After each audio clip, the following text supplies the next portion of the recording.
Hello everyone, and welcome to the next edition of the Holland Land Office Museum's Artifact Video Series.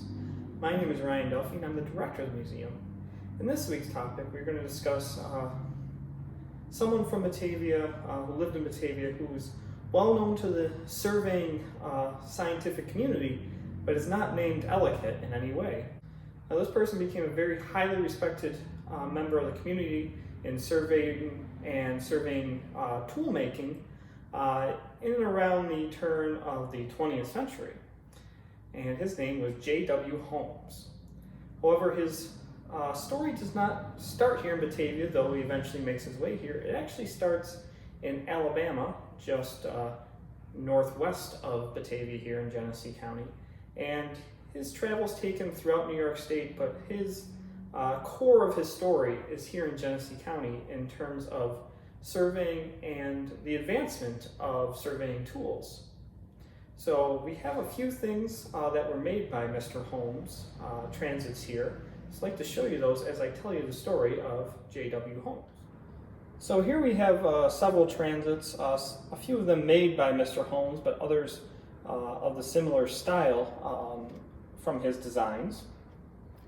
Now, Joseph Wilson Holmes was born in Alabama on July 4th, 1831, and his father, also named Joseph, came to Alabama in 1822 and was considered one of the true town founders. The younger Joseph Holmes got his education at the Cary Collegiate Seminary, which was in Oakfield today, and then at Michigan Central College.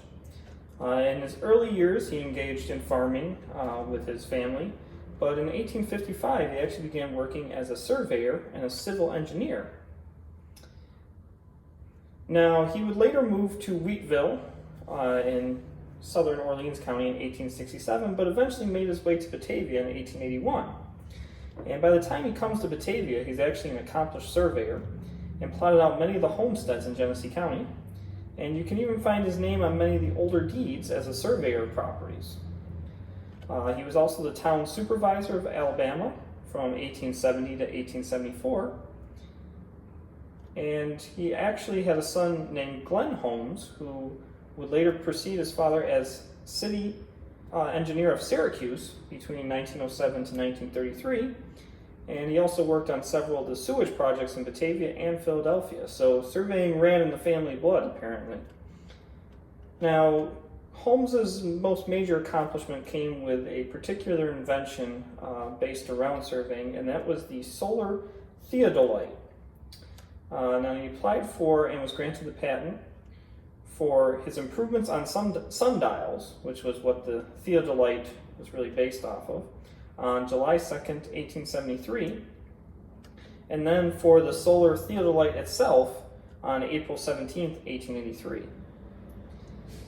And it was reported on this invention in 1888 by the Ohio Engineering Society, quote, "It combines in a most ingenious and compact manner all the principles and properties of the solar compass with those of the ordinary engineer's level and transit, or theodolite." And he started actually a business making surveying transits and levels from starting about 1883, right after he comes to Batavia, and his office was actually out of his home on Prospect Avenue here.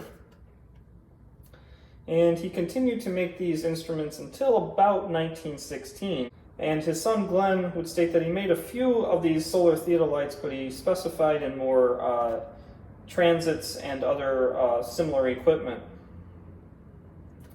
And J.W. Holmes was also responsible for constructing his own dividing engine, starting with an 18-inch divided plate that was made by a company out of Washington, D.C.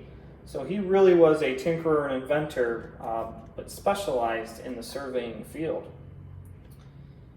After his initial forays into invention, he would later become the director of the Union Traction Company, which was the company that owned the trolley system here in Batavia and helped implement a trolley line on Main Street, but also helped to build an electric railway from Batavia to Olcott, which is right on the Lake Ontario shoreline, around 1904.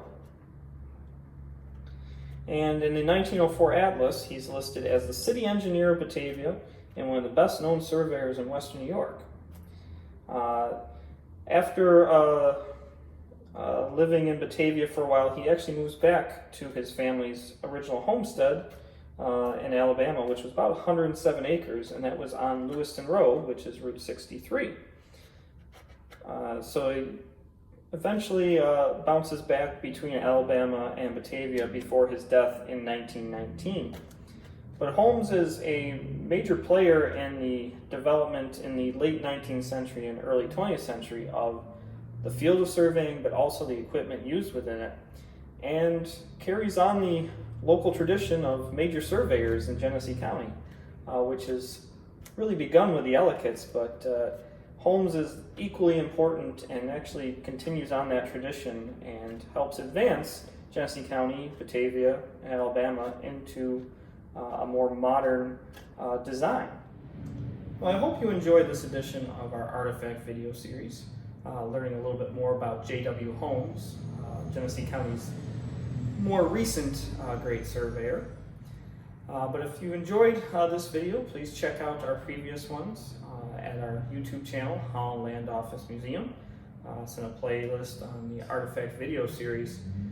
There's well over 60 videos now. We've been doing this for over a year and been able to compile a lot of good information there. And if you've enjoyed any of those, go back and check out the rest. But if you've really had your interest piqued by anything, the best way to check it out is to come down to the museum and ask even more questions and see some of the artifacts and stories for yourself, which will add a wealth of information that we weren't even able to cover in the videos that we do here.